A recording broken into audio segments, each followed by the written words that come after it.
Okay, ano niyo ba nasusundan niyo ba yung ano, yung ating discussion? So ito na. Yes, kuya. Okay. Then Gideon replied, "For that," sabi niya. So, hindi, 6 pala. "But the official of Sukkot, do you already have the hands of Seba and Salmuna in your possession?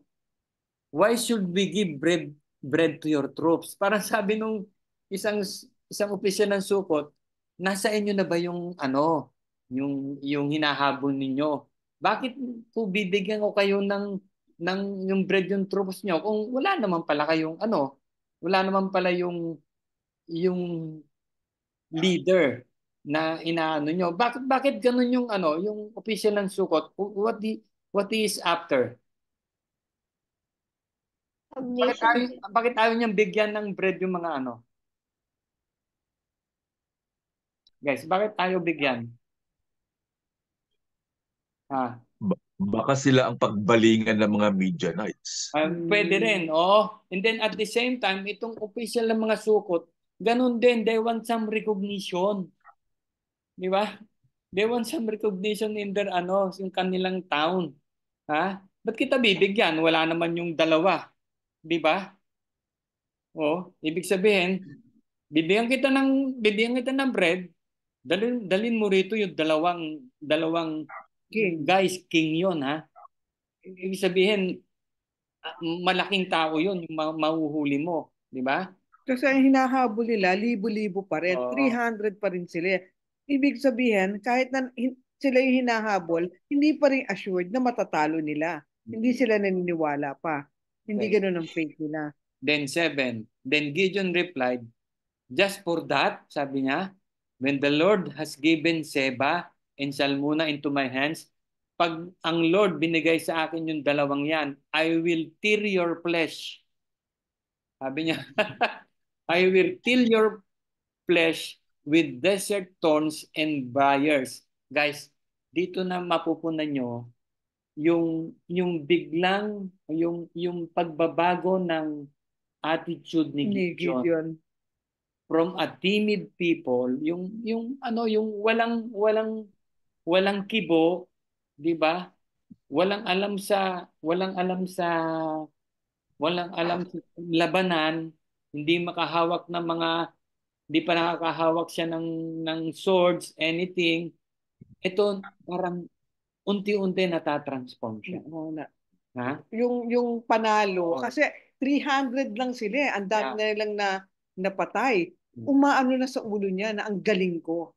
Yung pride, di ba sabi ko sa'yo, isa-isa nakikita natin yung pride is the one eating Gideon up. Yeah. Kaya sabi niya, pagbalik Tumaas ang ko, kumpiyansa. sabi mo, pagbalik ko, tandaan niyo yan, I will tear I will tear your flesh with desert thorns and briars.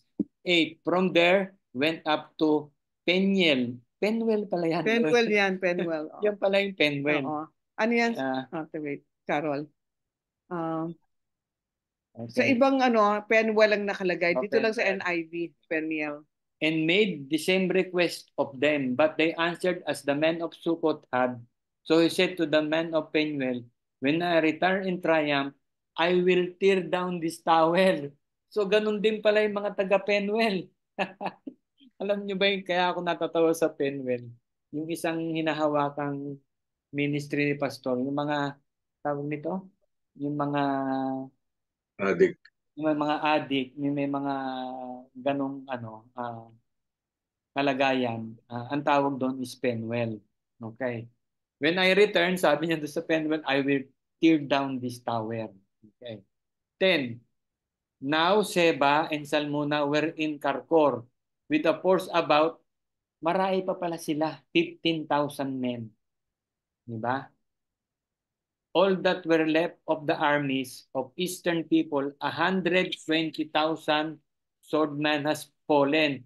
So nung natalo pala ni Gideon noon is 120,000. Ha? So 120,000 plus 15,000, ilan 'yon? 250. Ha? 135.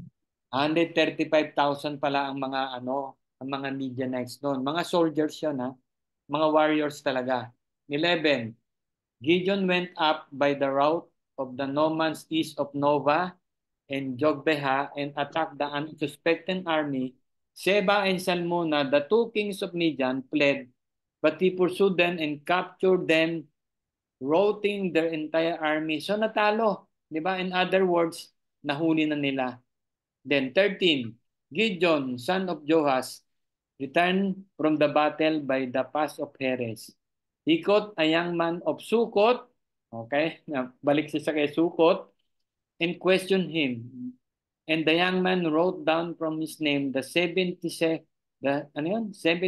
official of Sukot, the elders of the town. Then Gideon came and said to the men of Sukot, "Here are Seba." So binalikan na nga niya. Binalikan niya yung eto na yung dalawang king. "Here are Seba and Salmuna, about whom you taunted me by saying, do you already have the hands of Seba and Salmuna in your possession?" Di ba guys? Tingnan niyo si rito sa Gideon Talagang completely nagbago siya. Di ba? "Why should we give you bread to your exhausted men?" Parang inaano niya. Di ba? O eto na. Eto na yung king. Tapos hindi niyo ako binigyan. O eto. He took the elders of the town and taught the men of Sukkot a lesson by punishing them with desert thorns and briars. Ano yung desert thorns and briars? Yan yung mga plants na na maraming Tusok-tusok. maraming tusok-tusok. Alam niyo yung ano yung halaman niyo na maraming pag hinawakan niyo matutusok kayo. Ano yun? Cactus. Cactus, tama. Sigurado doon, cactus yan kasi nasa desert sila Di ba? He also pulled down the tower of Daniel. Pinalikan din niya yung Penuel and killed the man of the town. Di ba? Iba na. Iba na si Gideon. Di ba? 18. Then he asked Seba and Salmuna, "What kind of men do you kill at Tabor?" "Men like you," they answered, "each one with the bearing of a prince." Loy, pakibasa mo. And Gideon replied, "Those were my brothers, the sons of my own mother. As surely as the Lord lives, if you had spared their lives, I would not kill you." Turning to Jether, his eldest son, he said, "Kill them." But Jether did not draw his sword because he was only a boy and was afraid. Sino si Jether? Anak ni Gideon. Anak ni Oldest o Gideon. eldest niya. Oldest sa. Eldest niya. Pero ano pa lang siya rito? Tawag nito, binata pa lang. Ha? Okay. Otoy. Seba and Salmuna said, "Come, do it yourself. As is the man, so is his strength." So Gideon stepped forward and killed them and took the ornaments of their camel's neck. So ano nangyari? Guys, ano nangyari? Si Gideon, pinatay niya. Nung inutos niya dun sa kanyang anak, ayaw niya kasi he's already a boy pa lang. He was only a boy and was afraid. Kaparis niya noon. Di ba? Kaparis niya. 22. The Israelites said to Gideon, eto na, "Ruled over us." So, ibig sabihin, napatay na yung mga king, yung 15,000 wala na. So, Gideon is, tawag nito, Gideon is celebration na, di ba? So, wala na silang kalaban. So, ito na yung sinabi ng mga Israelites, say to Gideon, "Ruled over us," sabi niya. "You, your son, and your grandson." Diba? May apo na pala siya. "Because you have saved us from the hand of Midian." Ano yung sagot ni Gideon, Lloyd? 23. But Gideon told them, "I will not rule over you, nor will my son rule over you. The Lord will rule over you." And he said, I do have one request, that each of you give me an earring from your share of the plunder. It was the custom of the Ishmaelites to wear gold earrings. Okay. Ang Ishmaelite dyan, yan din yung Midianites. Ano tong sa 23? Ano nangyari? So, ayaw niya, di ba? Sabi niya, "I will not rule over you, nor will son rule over you." Ayaw niya, ayaw niyang maging king. Di ba? Pero ano nangyari sa 24? But give me your... Ayaw man niyang maging king, Pero gusto niyang mag-astang king. di ba? Pero Give kinuha niya lahat yung mga earrings. Yeah. 'Di ba? Ayaw niyang maging king, ayaw niyang ng responsibility, pero he is acting Like a like king. a king. Ang nangyayari dito. He said, I do have one request, that each of you give me an earring from your share of the plunder. Kasi nung pinatay nila yung mga Midianites, bawat mga sundalo doon ng mga Midianites, may mga earring. Ha? Mga gold earring yon. Ha? Eh, ang dami nun, guys. 135 pa sila. It was a custom ng mga Israelite and Ismaelites or Midianites to wear gold earring. Okay, sabi ni Gideon, bigyan niyo ako ng mga earrings na yan. Diba? 25, they answered, we'll be glad to give them.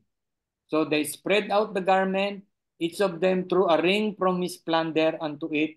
So lahat, So lahat nung nakuha nila, na plunder nila noon, nag-ano ng garment, o isa-isa, binigay doon. The weight of the gold ring he asked came to 1,700 shekels. Diba? Sabi ng mga Bible scholar, pag ngayon daw, ang halaga niyan ay almost $2 million. $2 million. 50 Not pounds. counting the ornaments, di ba?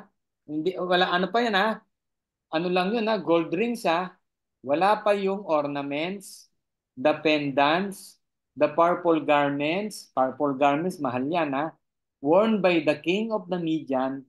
Ang purple garments, ang nagwe-wear lang nun is king. Or the chains that were on their camel's neck. Pati yung mga camel. Ipakita natin. Pakita namin sa inyo. Meron ka? Meron ako. Teka, tindagan, ha? Papakita namin sa inyo yung camel. Meron sandali. Asa na ba yun? Wait lang, ha?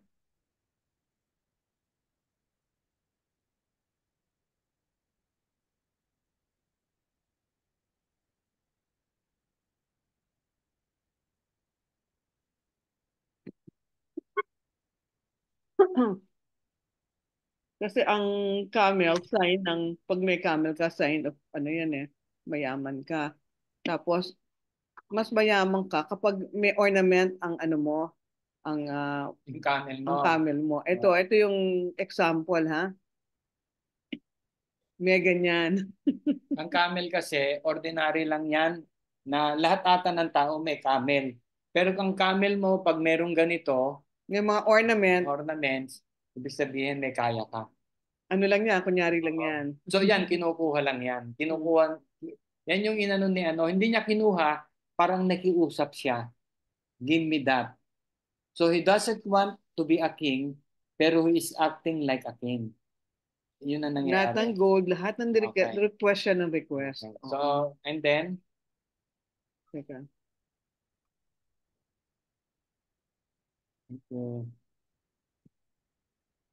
okay, so, Gideon, okay, not counting the garment worn by king. Okay, anong ginawa ni Gideon? 27, Gideon made the gold into an ephod. Ephod ba lang? Which he placed in Ophrah, Whitney, his town. Ophrah lang pala. All Israel prostituted themselves by worshiping it there. And then it became the snare to Gideon and his family. Ano nangyari? Anong ginawa ni Gideon? Naggawa siya ng ano? Ipon. Hindi, ano nga yun? Anong ginawa niya? Idol. Idols. Idol. Galing siya sa victory, di ba? Wala nga siyang ginawa not a sword was thrown. Nanalo siya. Di ba? I'll show you the ephod. Kaya ano to, kaya parang ito guys, i-show namin muna sa inyo yung ephod. Ang ephod ay yan yung niwewear ng mga high priest. Sa temple. Sila lang yung makakapasok sa Holy of Holies ng temple. Yes. Unang ginamit nila, Aaron. Yeah, yan ni Aaron. Correct. So, yan. Ano mo lang. Ba't ginawa nilang gold yan? Mm-mm. So, yan yung ginagamit ng mga high priest na dahil tapos wini-wear niya, hindi naman siya high priest. Yeah. Oo. So, anong gustong ipalabas ni Gideon dito? Authoritative siya. He, Okay, yeah. he can do whatever Oh. he wants. Pero Yeah. bakit ginamit niya yung ipod? Para lahat mapasunod niya kasi nga high priest eh. Yeah. Parang ginamit niya yung being a religious. Yes. Kunyari Oh. siya. Compared sa mga Baalism, yung mga Baal, yung mga ano no, yung mga Midianites, ang idols nila yung Baal, 'di ba? Ibang itsura. Ibig sabihin, pangit yung itsura ng Baal na yon. Ito, ang ginawa niya, something religious. Something Yes. Diba? Something that God instructed to do. Oo. Kala Parang niya, God appointed siya. yeah, actually. Tapos, Oo. ano pa na, kumbaga, ito yung idol naman nila. Naging Yeah. idol yan. Kaya Yung nga, ganyang ipod na yan. balik tayo sa ano. Kaya nga guys, parang yung panahon natin ngayon, halimbawa, yung krus, di ba? We wear it, everybody can wear a cross. Di ba? Yung mga pendant, mga ganyan. Pero, hindi nila alam kung ano ibig sabihin ng cross. Di ba? Any something religious na ano, na tapos gagawin mong parang idols yon, di ba? Tinan mo nangyari, ano sabi doon? Ha? All Israel prostituted, verse 27, themselves by worshiping it there. Yun ang minorship nila. Hindi yung the true God. Nagets nyo, guys? Nagets nyo si Gideon? Very smart. Dati siyang wala from nothing.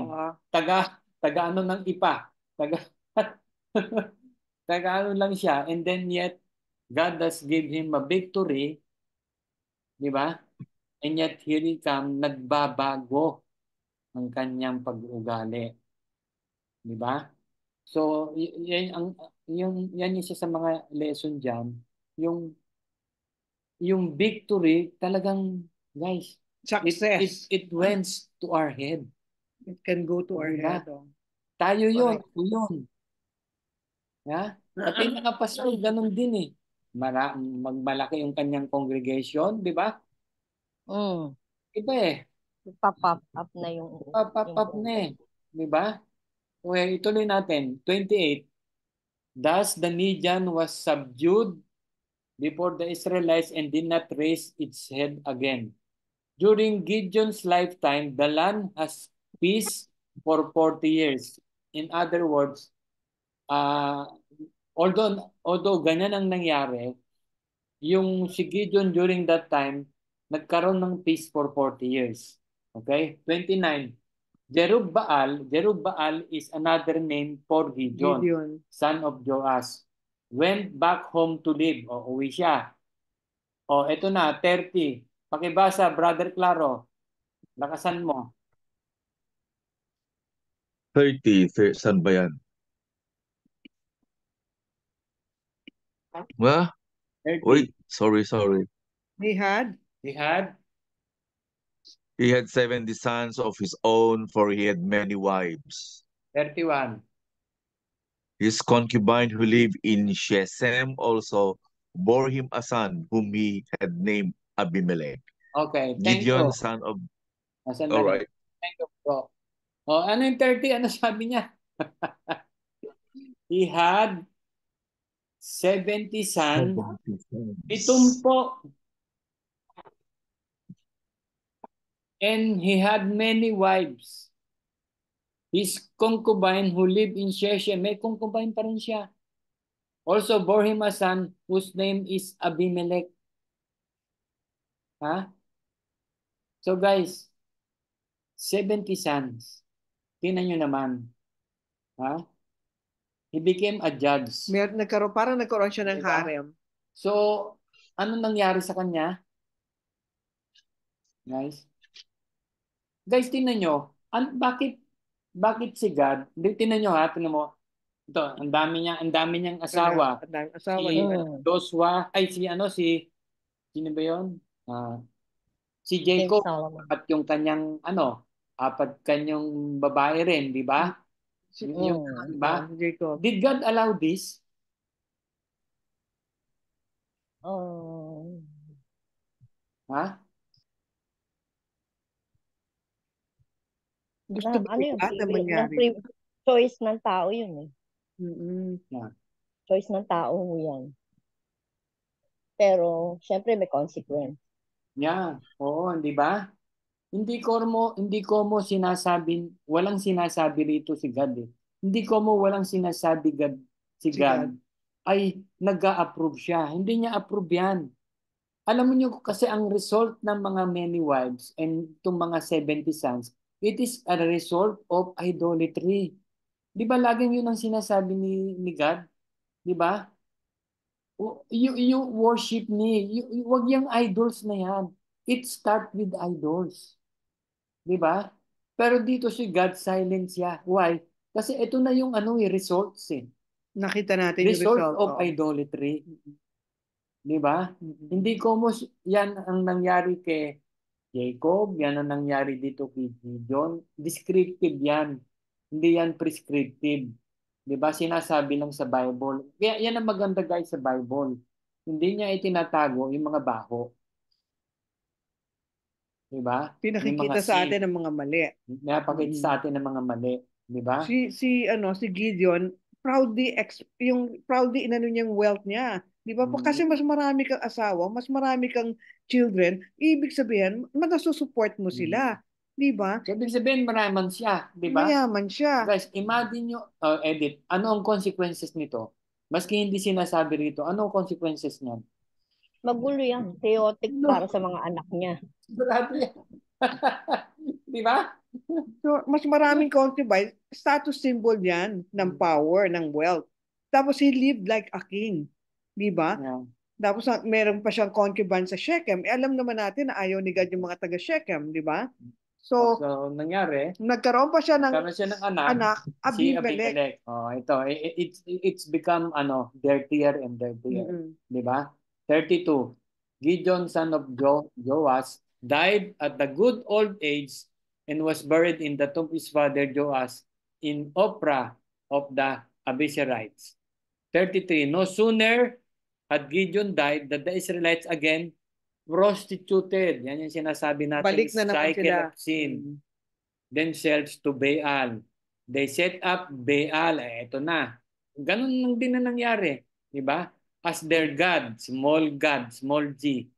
And did not remember the Lord their God, was rescued them from the hand of all their enemies on every side.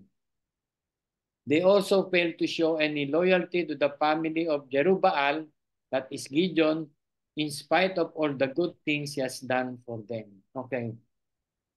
Yan na yung katapusan ng Gideon. He started well, pero guys,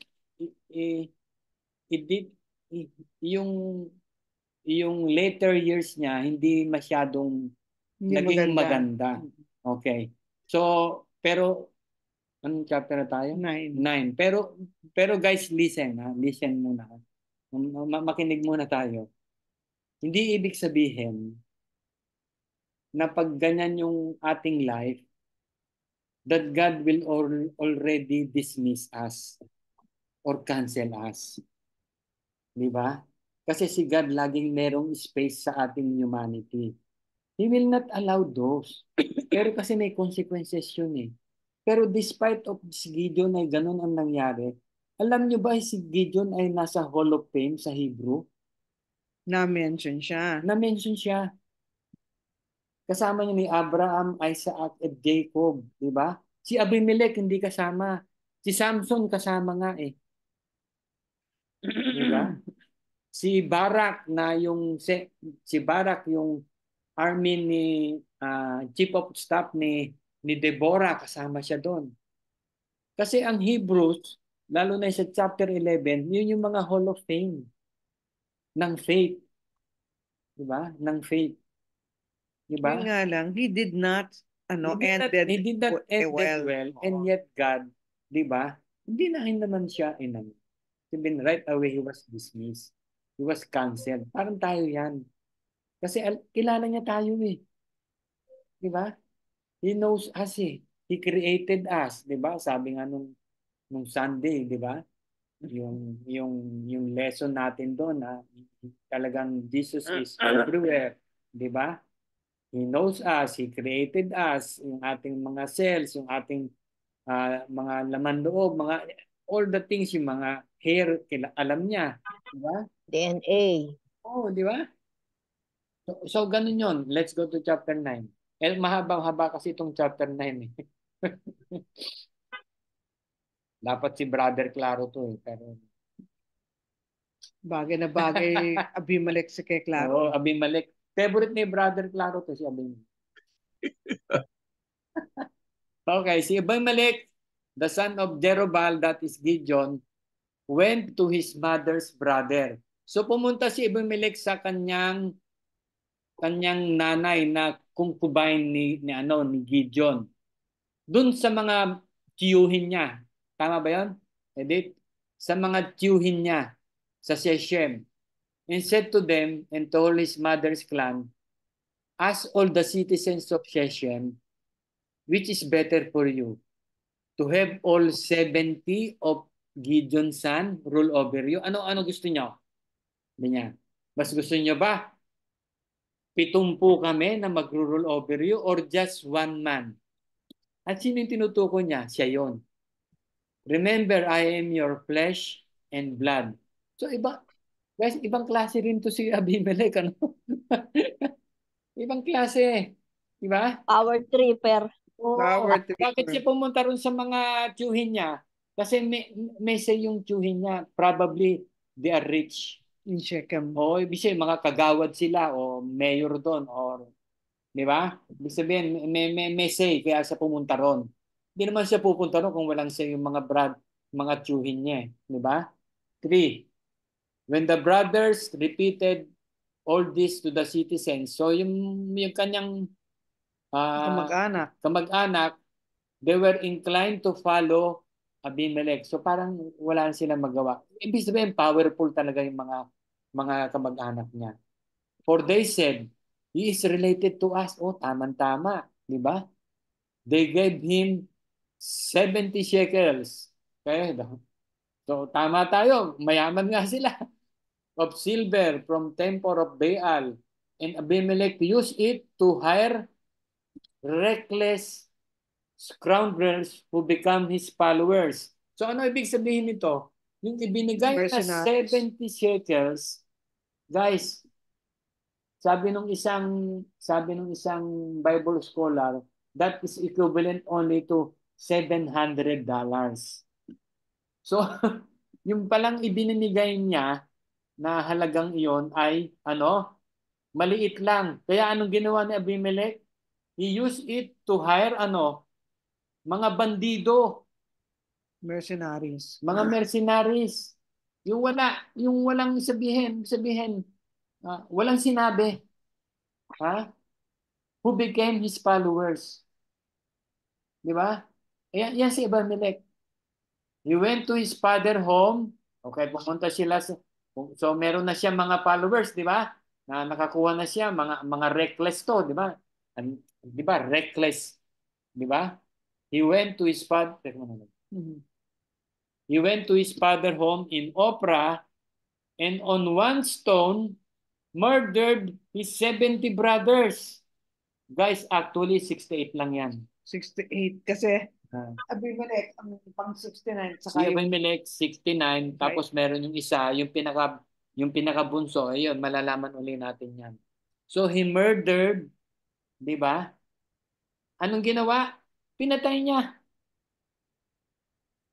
By using what? Anong ginamit niya? One stone. Stone. Guys, yung stone na dyan, alam niyo ba yung panggiling ng yung ginagawang panggiling na ang nagpapaikot ay mga hayop, malaki yun. Hindi maliit na stone yun. Yun daw yung ginamit doon. So, pinatay niya lahat yung brothers niya. Imagine niyo yan. But Jotham, the youngest, yung pinakabunso of Jeroboam, escaped by hiding. Kaya 68 lang yung Diba? napatay niya. Then all the citizens of Shechem and Beth Milo gathered beside the great tree at the pillar in Shechem to crown Abimelech king. So, wala nang tayong magagawa. Ginawa siyang king. Actually, guys, kung tutuusin, ang unang king talaga ng Israel is Abimelech. Pero kaya lang, ito hindi sanctioned by God. Hindi ka Hindi pares ni anointed. Saul, hindi siya anointed eh. Hindi ka pares ni Saul, Saul was anointed by God, by Samuel, di ba? Pero ito talaga, siya yung unang king. Naging king siya, di ba? 7. When Jotham, ito na yung yung bunso. Di ba? Ito yung bunso. Nakakaligtas yung bunso eh. When Jotham was told about this, he climbed up on top of the Mount Gerizim and shouted to them, "Listen to me, citizens of Shechem, Okay. so that God may listen to you." No, ipakibasa. 8 hanggang sa One day, the trees went out to anoint a king for themselves. They said to the olive tree, "Be our king." But the olive tree answered, "Should I give up my all, by which both gods and humans are honored, to hold sway over the trees?" Next, the tree said to the fig tree, "Come and be our king." But the fig tree replied, "Should I give up my fruit, so sweet and so good and sweet, to sway over the trees?" But the tree said to the vine, "Come and be our king." But the vine answered, "Should I give up my wine, which shares both gods and humans, to hold sway over the trees?" Finally, all the trees said to the thorn bush, "Come and be our king." And the thorn bush said to the trees, "If you really want to anoint me king over you, come and take refuge in my shade. But if not, then let fire come out of the thorn bush and consume the cedars of Lebanon." Okay. Guys, ito yung parable ng tree. Ang thorn bush dito is si Abimelech. Yung mga tree, yan yung mga yan yung mga Israelites. Ang sinasabi lang dito nung yung yung nakaligtas, yung younger, sabi doon, finally all the trees said to the thorn bush, "Come and be our king." Di ba? Yung thorn bush dyan, si ano yan yan si Abimelech eh. The thorn bush said to the trees, "If you really want me to be a king over you, come and take refuge in my shade." Sabi niya, sumanib kayo sa akin. Pero kung hindi kayo sasanib sa akin, sabi ng thorn bush, will be consumed by fire. Diba? So, yun lang yun yung binanggit ni Loy. 16. Have you acted honorably in good faith by making Abimelech king? Have you unfair to Jerubbaal and his family?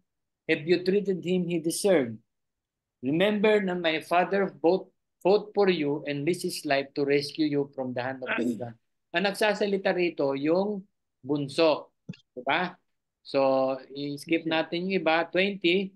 But if you have not, let fire come out from Abimelech and consume you, the citizens of Shechem and Beth Milo, and let fire come out from you, the citizens of Shechem and Beth Milo, consume Abimelech. Then Johan fled. So tumakas na si Jotham. Si Jotham escaping to Bir, uminom ng bira. And he lived there because he was afraid of brother Abimelech. So, escape siya. After Abimelech has governed Israel, guys, Abimelech is bad. Di ba? Pero sabi rito, Abimelech has governed Israel 3 years. Tanong, why is this a bad leader? Allow God Why did to God allow? govern a government for 3 years.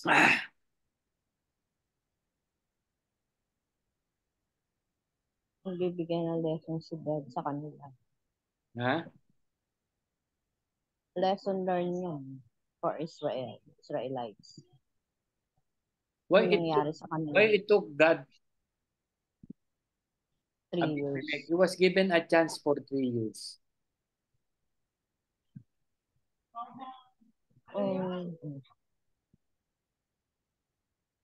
Ano sa palagay niyo? Brother Claro, ikaw nakita ko sa screen. Oh, for okay. Most probably we have a God of chances. Is God giving chance for Abimelech to change for the better? Because we are lucky that we don't have a God who, when we commit sin, immediately he punishes us. But God give chances, and perhaps, most probably, God is giving chance for Abimelech to change and rule Israel in accordance to his ways, Yeah. God's way. So he was given a grace. Di ba? Yes. Parang sa atin, when we commit a terrible mistake, a sin, di ba? Yung consequence ba ay nangyayari agad-agad? Hindi. Di ba? Hindi po. Hindi naman eh. Mm-mm. Vice versa. Ah. Hindi, di ba? Mm-mm. Pero it will come a time. Di ba? Tingnan nyo itong 23. Ito na yung dumating yung time ni Abimelech. Akala niya siguro ay panghabang buhay ang kanyang pagpa-plunder dito sa mga Israelites. Yung pagpapahirap, di ba? God, anong ginawa? God stir up animosity between Abimelech and the citizens of Shechem. Guys, tingnan nyo si God, how he works the government. Nagkakaroon ng jealousy, Ha? bitterness. So, because of that, hindi na si he was given a chance, hindi niya binago kanyang pamumuno. So God, di ba? Nag-ano na si God, sabihin, ito na 'yon, ako na yung gagawa. So nagkaroon sila ng ginawa ni God ay nagkaroon ng treachery against Abimelech. Ay pakisara yung okay. 24. Tapos makikita natin, di ba, a house divided against itself cannot really stand. Yun ang ano sa ano yan eh, sa New Testament meron. Ay, sino yung bukas ang ano? Paano ka nag-grocery ngayon? Sino yun? Baka si Abimelech yun. Abimelech? Paki-off. Paki-off Abimelech. Si Abimelech. Okay. Okay. So God did this in order that the crimes against Jerubaal's 70 sons, di ba? Tingnan nyo di ba? Parang walang no? Parang guys, nung pinatay ni Abimelech yung kanyang mga, ano yun? Yung mga Brothers. kapatid, di ba? Parang walang Parang wala. After Lala. years, parang walang nangyayari. Parang tayo, guys. When we are parang we are consumed by many questions about what's happening to our country, what's happening to the other country, what's happening, kung sino pa yung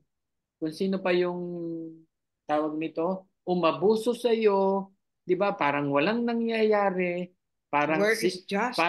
parang sila pa yung masaya ang buhay, cool lang sila. Ikaw yung nabiktima, then you suffer, and then that's the question. 'Di ba? We always ask. 'Di ba? Pero tingnan niyo naman yung ano ni God dito. Tingnan niyo yung kanyang how he moves. Kasi si God has different timing, 'di ba? Hindi siya yung parang right away. Yung parang gusto natin, Lord, parusahan mo nga ito, inabuso niya ako. Pati yung government natin, bakit na andyan yung mga yan? for so many years. Guys, for so many years. Di ba? And then, tinan nyo ha, God did this, 24, in order that the crime against Jerubbaal, so hindi niya nakakalimutan. 3 years has passed, God, hindi niya nakakalimutan yun. Ha? Akala lang natin nakakalimutan ni God yung mga atrocity na ginawa sa atin. In a personal, sa personal natin, or sa ating government. Di ba? Di mo? The shedding of their blood might be avenged on their brother Abimelech and on the citizens of Shechem who had helped him murder his brother. So tumulong pala yung mga citizens of Shechem to murder his brother. Na? Where is justice? Here is justice. Kasi ano ni God yan eh, that is prerogative niya kung kailan. We don't have that. If we trust God, we don't have kung kailan. Diba? 25. In opposition to him, the citizens of Shechem set men on the hilltop to ambush and rob everyone who passed by, as this was reported to Abimelech. So ang ginawa ng mga nag-o-oppose kay Abimelech, lahat ng mga traders, kasi yaman na mayaman na si Abimelech eh. So may pumupuntang mga ano ron, mga trader, everything. Ang ginawa ng mga opposition, hinarang nila yon. Parang ginawang economic, ano ba yun? Parang ito, klaro, yung in-stop nila. Inutol nila yung line of lahat ng mga trading sa kay Abimelech. Ayan to ambush and rob everyone who passed by. Diba? God will work eh. Hindi natin alam kung paano. Diba? He worked with believers and unbelievers eh. Diba?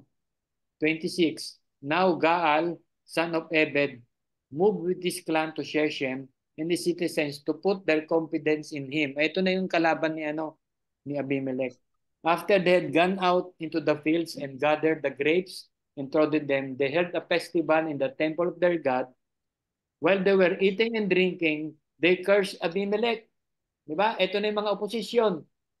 Then Gaal, son of Ebed, said, "Who is Abimelech? And why should we Shechemites be subject to him? Is he Jerubbaal's son? Or isn't Zebul his deputy? Serve the family of Hamor, Shechem's father. Why should we serve Abimelech? If only these people are under my command, then I will get rid of him. I will say to Abimelech, call out your whole army." So yan yung mga opposition guys ha. Si Gaal at saka si isa, Zebul. Okay. 30. When Zebul, the governor of the city, heard what Gaal, son of Ebed, said, he was very angry. Under cover, he sent messenger to Abimelech. O so merong may nagsabi kay Abimelech na merong mga oposisyon. Di ba? Gaal, son of Ebed, and his clan had come to Shechem and are stirring up the city against you. Now then, during the night, you and your men should come and lie in wait in the fields. In the morning at sunrise, advance against the city. So lulusubin ni Abimelech yung city. When Gaal and his men come out against you, seize the opportunity to attack them. 34. So Abimelech and all his troops sent out by night and took up concealed position near Shechem in 4 companies. Now Gaal, son of Ebed, had gone out and was standing at the entrance of the city of gate, just as Abimelech and his troop came out from their hiding place. So ito na. When Gaal saw them, he said to Zebul, "Look, people are coming down from the tops of the mountain." Zebul replied, "You mistake the shadow of the mountains for men." Guys, anong ibig sabihin nito?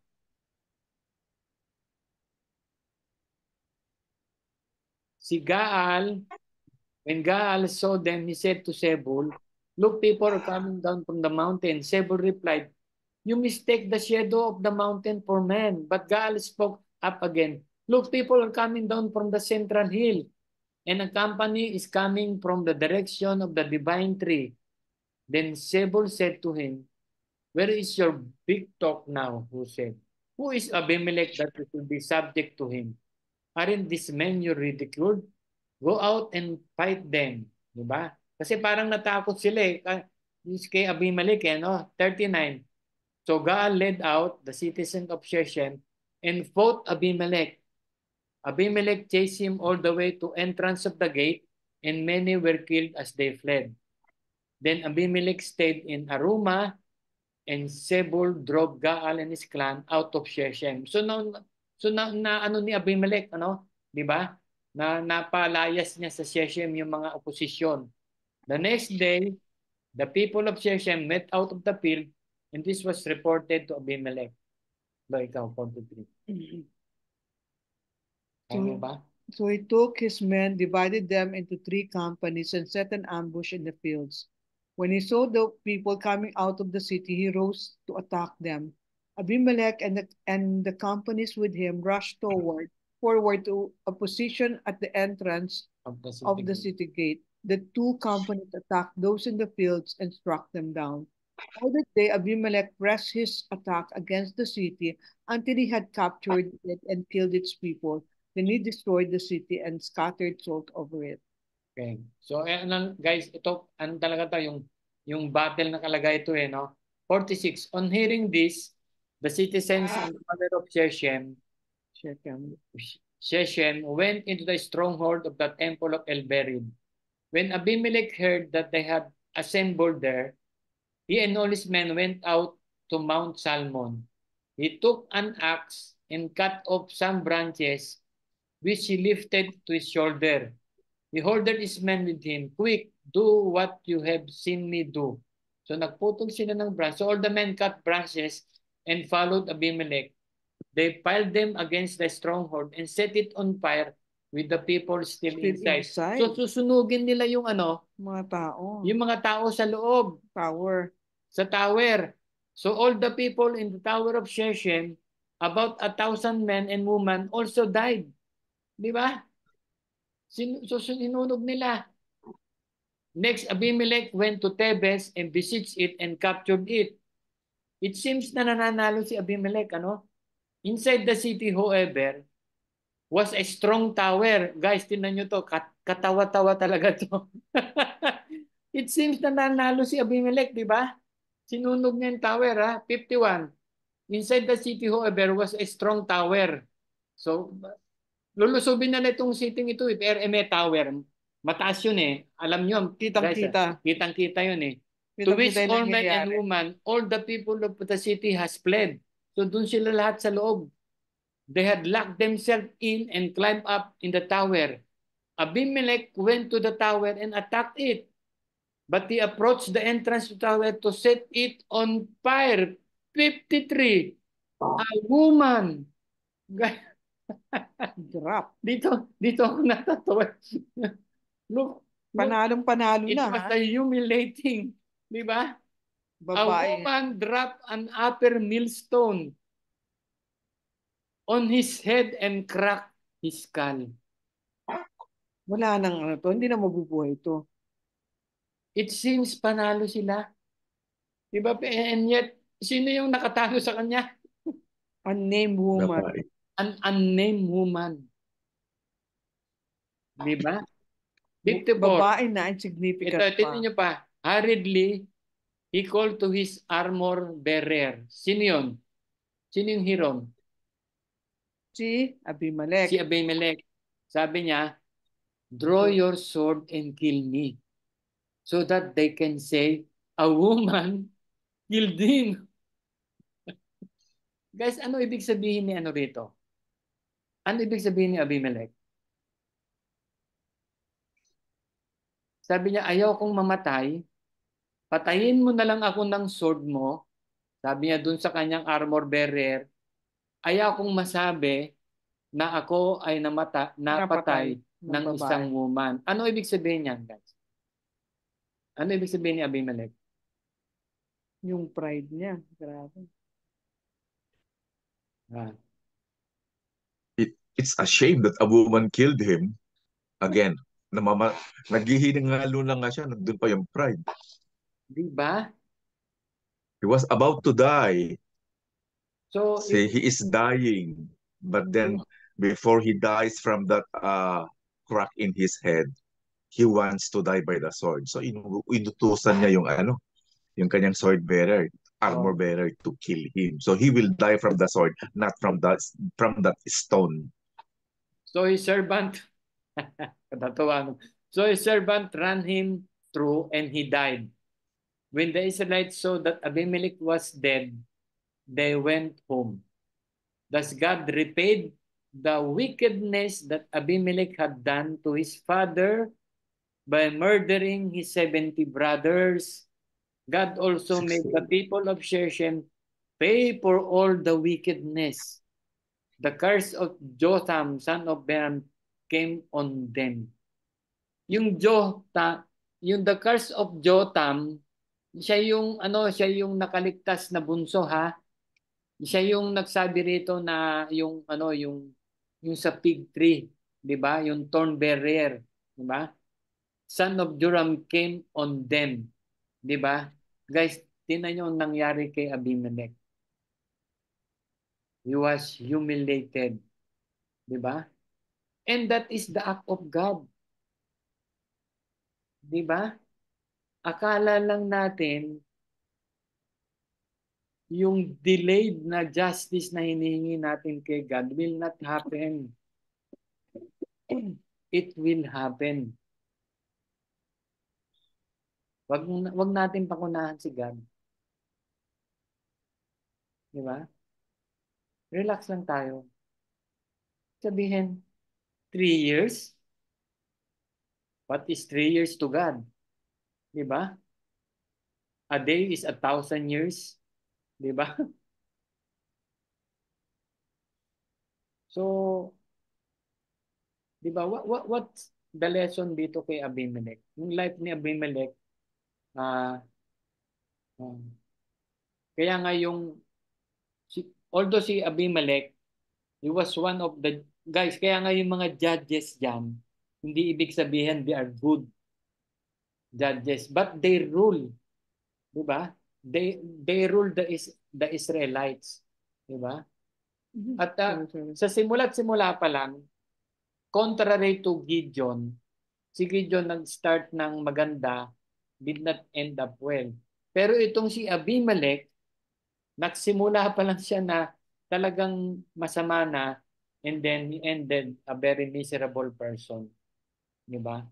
Akalain mo yon, ang dami niyang napatay, sinunog niya yung mga isang tower, it seems na victorious na naman siya, and that at the uh, tawag doon, yung meron na naman siyang susunugin uli na tower na akala niya ay siguro ay Last tower na kasi yun. oo, last tower na, very complacent siya, di ba?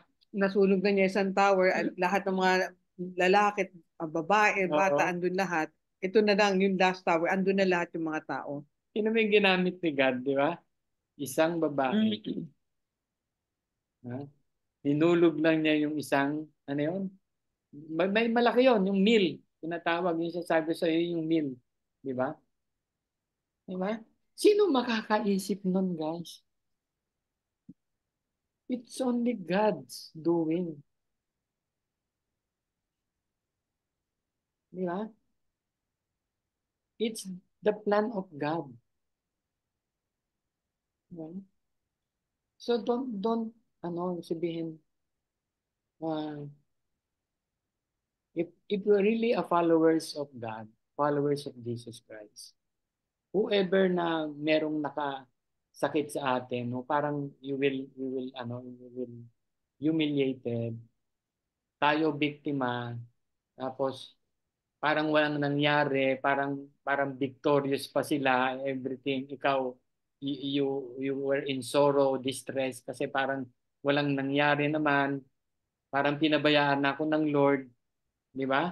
Yung ah, for so many years, wala nangyayari, ganon. Pero yet, tinan nyo how God works in a mysterious way. Diba? When He is silent, He is working. Diba? And also, when we are silent, God will work on us. Kasi kung masyado tayong, guys, masyado tayong talkative, di ba? Sabi niya, stand still. Sabi niya, stand still. Di ba? So, ano lang tayo? We learn from the life of Gideon. Di ba?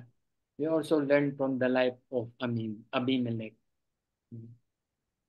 Nung inaano ko to, nung inaaral ko to, talagang natuwa ako dito sa pangyayari kay Abimelech.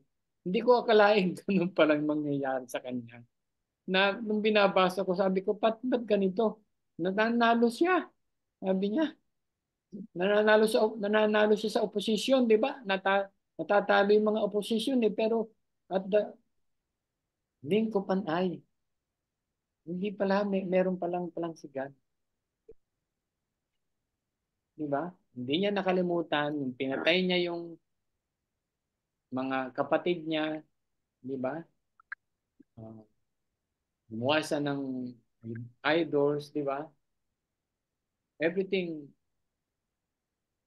God is a God of justice. And also His love. Amen. Di ba? Yan ang tandaan natin. He's not only a God of love, He is also a God of justice. So hanggang lang muna tayo sa maganda yung life ni marami tayong lessons na yung kay Gideon, yeah. Yung kay Gideon naman, yung guys yung take corona, yung talagang yung victory, 'di ba? Lalo na sa mga tao na yung pag inilagay natin 'yan sa sa utak natin, it's very dangerous, 'di ba? Nababago yung attitude natin. Ganyan ako noon, ganyan ako. Ganyan tayo, 'di ba? If we have dapat if we have a victory and then we attribute it to God's victory na lagi siyang kasama, then we were humble. We should be humble ourselves. Kasi kung inattribute nyo lang sa inyong talent, di ba? Sa inyong, dahil matalino ka, di ba? Graduate ka ng ganito, you have connections, different connections sa mga project mo, di ba? Akala mo it's your own doing, di ba? Pero hindi yung honor ni God yun. God will not honor that. Hindi ganun ang kanyang followers. Diba? Kita niyo may mga 12 disciples niya. Did they ended up wealthy? Diba? Did they ended up yung kanilang mission, diba? Na ibinigay sa kanila. Anong nangyari? Diba? So, yun lang yung take ko. It's a beautiful sabi ko sa inyo, guys, ang Book of Judges, any book in the Bible, it was there is always a spiritual lesson. It is history, there is a spiritual lesson that we can learn. Parang, kasi pag sinabi nyo, Book of Judges, ano yung maano natin dyan? Ano makukuha natin dyan? Di ba? Meron pala. That's why God included Book of Judges. So we can learn. So yun lang. Well, at least may add ka. Wala kang pansin. Ah, Jobo. dun muna kay ano, dali ha. Ah, ano ko kay Abimelech di ba? Yung makikita natin yung evil of the times, yung lahat ng tao, they do, maski ngayon, di ba? They do what is right in their own eyes. Di ba? Hindi na nila tinitake yung worshiping of God seriously kasi di ba? Yung parang each to his to each own para, di ba? To Um, each his own. but hindi pati yung laws ni God, hindi rin nila tinitake seriously. Kung ano yung gusto nilang gawin, yung gagawin nila. So they fail to obey God and 'di ba? And yung uh, makikita natin yung sin condition dito sa chapter 8 and 9 eh. 'Di ba? If we ignore God's principle and go and do what we want, 'di ba? Merong lahat 'yon na meron lahat yun na consequences, di ba? Merong penalty ang lahat ng sin. And kung akala natin, ini-ignore lang ni God yung mga kasalanan natin, hindi. There will come a right time that you reap what you sow talaga. Di ba? Yung makikita rin natin na for every good and perfect thing from God, Satan has a counter fit, di ba? Yung makikita din natin na yung danger, yung the truths about Satan. At dito nakita ko, dito sa buhay ni Abimelech ha. Una, si Abimelech, yung scheme niya to control over Israel, nireveal to na yung scheme ni Satan to rule over mankind. Yung scheme niya, parehong-pareho sila. Second, yung Shechem's leaders agreement to fund Abimelech's coup through pagan temple funds, di ba? So makikita rin natin na si Satan, nilideceive niya rin ang mga leaders natin at sa mga masses. At third, yung si Abimelech's execution of the 70 brothers, di ba? It reveals also yung Satan, yung desire ni Satan to kill all mankind. Tapos yung fourth, yung parable ni Jotham, di ba?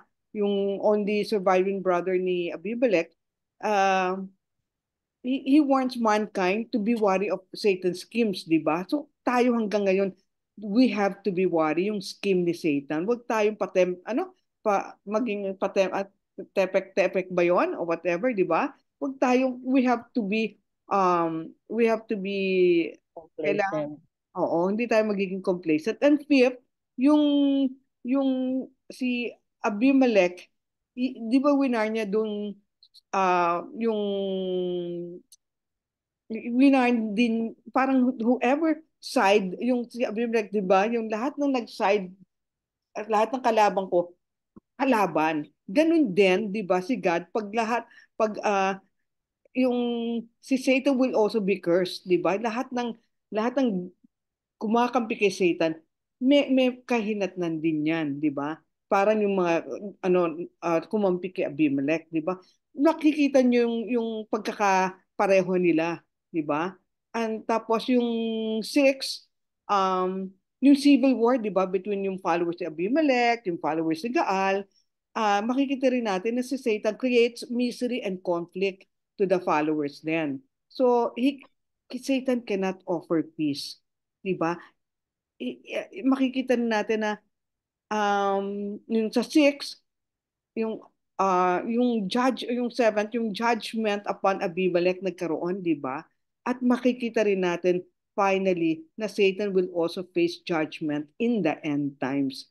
So, wag tayong maging complacent na wala tayong ginagawa, hindi tayo nagpe-pray, hindi tayo nag-read the Bible, hindi tayo nag-study. Kasi yun lang ang ating pang kontra.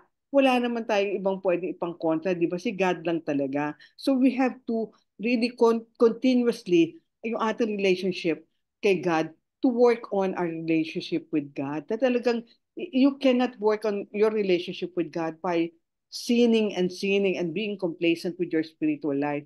We have to be proactive na kailangan nagbabasa tayo ng Bible, kailangan nag-aaral tayo, kailangan we should be worshiping with believers, and yung worship service, importante yung fellowship with the believers, and running away from sin. Yung kung meron tayong mga kaibigan na drawing us to sin, ano palagay mo gusto ni God na gawin mo? Di ba? Palaging ganun ang dapat gawin natin. Di ba? Yun lang, um, yun lang yung na ano ko dito sa kay Abimelech na to. Napaka na yung end times talaga, yung darating at darating ang ating yung point to point, yung end time din natin. Hindi man tayo makaano sa the end time series or yung rapture or whatever, may end time tayo. Kailangan yung end time natin, pag-aralan natin na towards lahat ng ginagawa natin, towards God to glorify Him. Yun lang ang aking kay Abimelech. Yun ang natutunan ko. At saka, kay Gideon. Sige, kayo naman. Kay Gideon meron din. Wala si Ate Bel. Sige, kayo naman. Ano, wala ako? Putol-putol po. Ay, ganun. I find you clear. Okay. So, sino ang meron naman yung ang sa akin lang, yung di ba sinabi ko si Gideon, he started really well from a humble little guy, from the obscure family, pinakamaliit yung family niya, yung tribe niya, pinakamaliit and everything, pero ginamit siya ni God talaga. And he started really well na talagang nakikinig siya kay God, di ba, nung inalaw pa siya ni God na marinig yung dream ng mga kalaban, di ba? So, pero nung umano yung pride, nagkaroon siya ng jealousy rin. 'Di ba?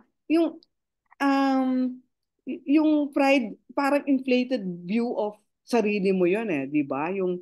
At saka yung gusto mo, you want power. Pag may pride ka na, prestige, and you rebel against God. Pride is actually a rebellion against God kasi you put yourself above God. Kasi kung si God talaga, hindi ka, di ba, ano niya, unti-unti niyang aalisin yung pride sa atin because alam natin na everything is from God. Wala tayong kinalaman, di ba? Yun lang um, yung nag-hold sa atin, yung pride na yon, yung na magkaroon ng talagang a good relationship kay God, di ba? Ayun. Ano pa, Mike? Kayo naman. Yun na, tapos na ako.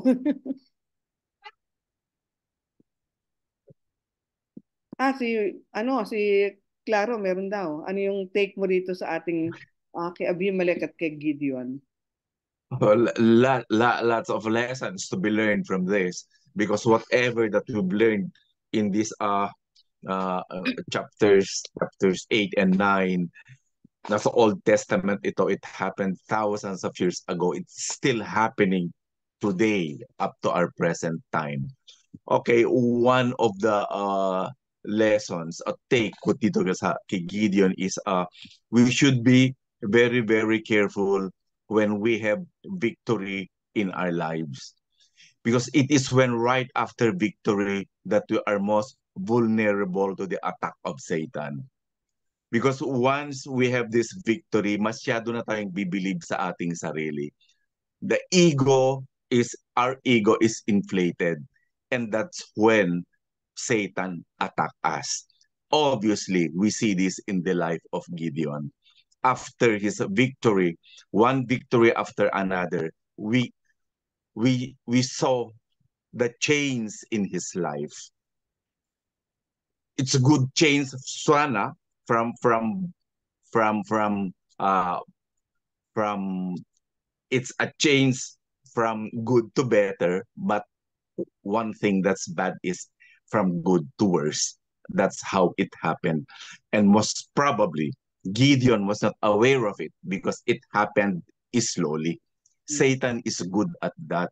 And this is the purpose why we have this Bible study, is for us to learn from these characters in the Bible. As I've said in the past, the Bible is a well-documented book, and thus it is true.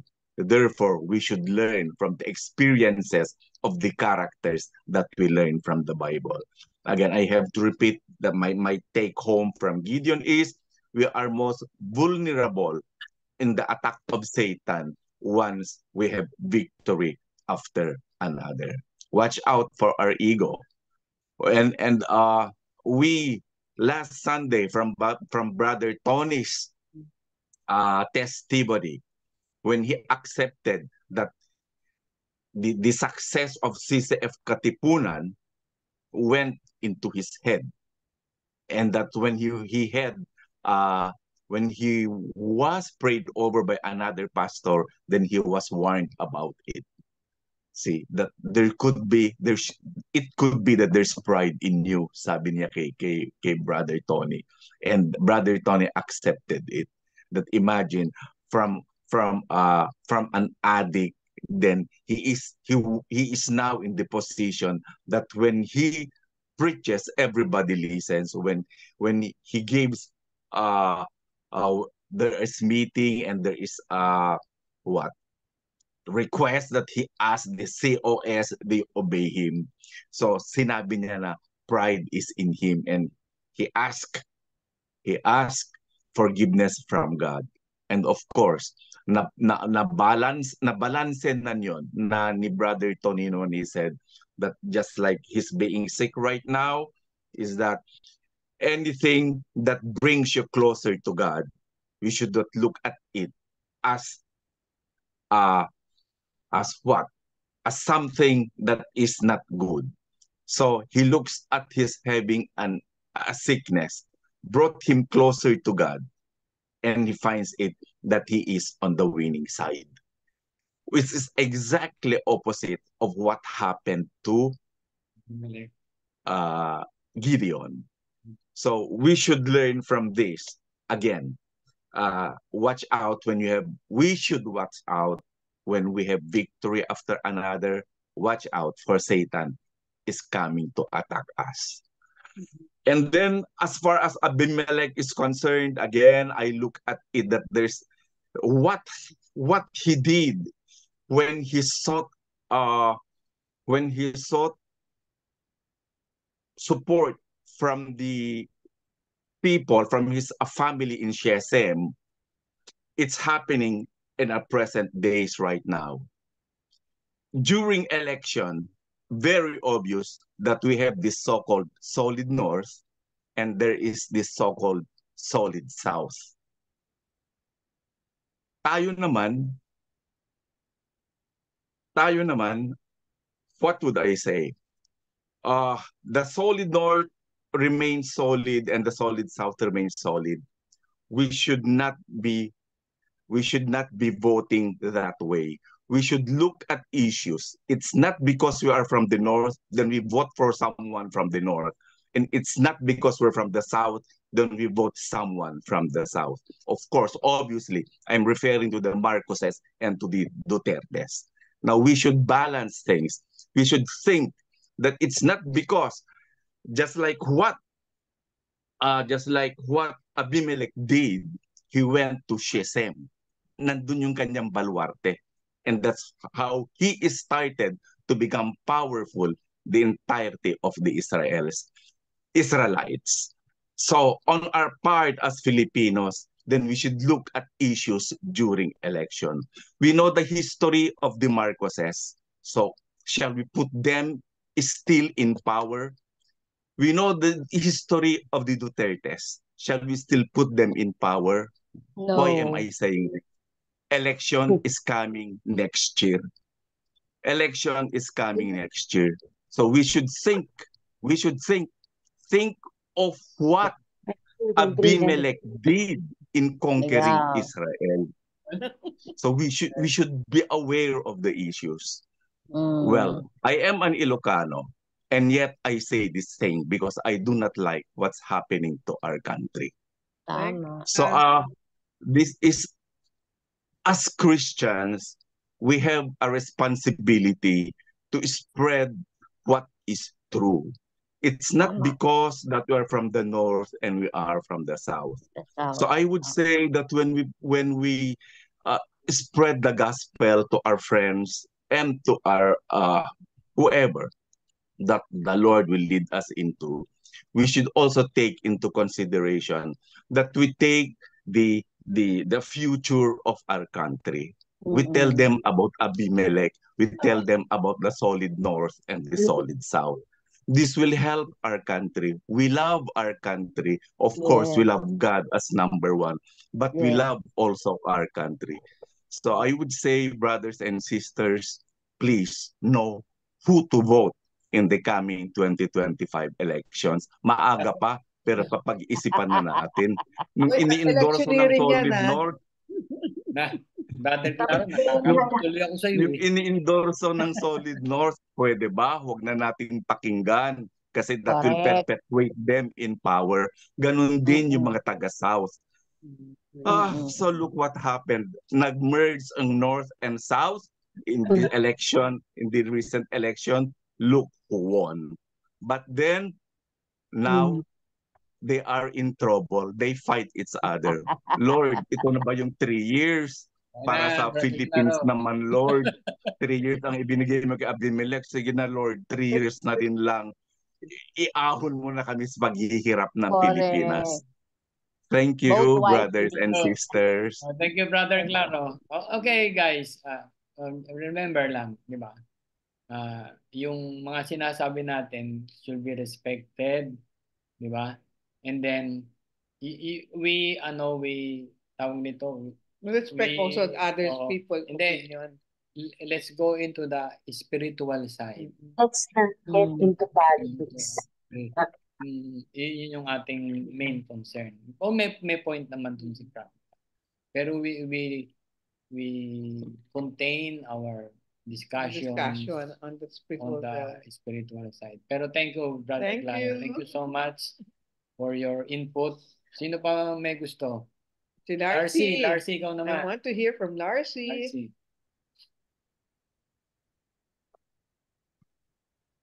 Sorry po. Sabi kasi dito sa aking binabasa, Gideon, Abimelech's father, succeeded in military battles but sometimes failed in his personal struggle. Gideon was not condemned for taking concubines. Siguro dahil sa simple lang siya na hindi niya alam kung paano maging sikat. Kaya ang dami niyang concubines. Siguro hindi naman ang nag-i-initiate si Gideon, baka even the woman na rin ang magpaanak sa kanya, kaya naging 70 yung son niya. But the problem is, hindi niya alam, hindi niya kayang i-handle. Kasi nga, simple lang siyang tao. So, ayun, yun doon nagsimula yung family problem that resulted in the relationship that are mag-isip si Abimelech na patayin yung 69 brothers and sisters niya. 68. 68. Okay. Kaya